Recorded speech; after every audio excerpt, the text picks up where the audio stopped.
She laughed at his uniform, called him a wannabe soldier.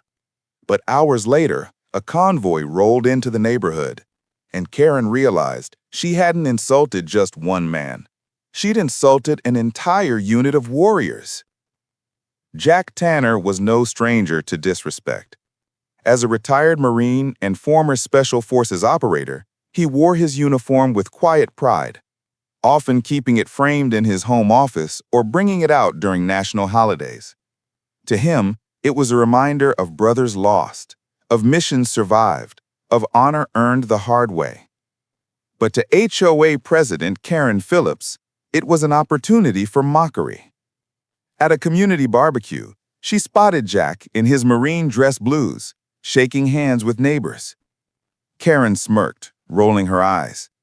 Loud enough for the crowd to hear, she sneered, "Oh, please, it's not Halloween. You're just playing dress-up, right?" Laughter trickled from a few board members. Jack stayed calm, his jaw tight, his silence louder than her words. What Karen didn't know was that Jack's brothers-in-arms were planning a visit that very weekend. His old Special Forces unit had arranged a reunion, and when they heard about the insult, they decided to make it memorable. The next morning, Karen's street shook with the low rumble of tactical vehicles. One by one, men in crisp uniforms stepped out. Rangers, Marines, and Special Forces operators. They weren't there for intimidation. They were there for solidarity. Neighbors spilled from their homes as the unit lined up in front of Jack's house. They saluted him, one by one, in full view of Karen. The sight was overwhelming. Rows of men who had seen war, who had faced death, standing shoulder to shoulder in honor of their brother.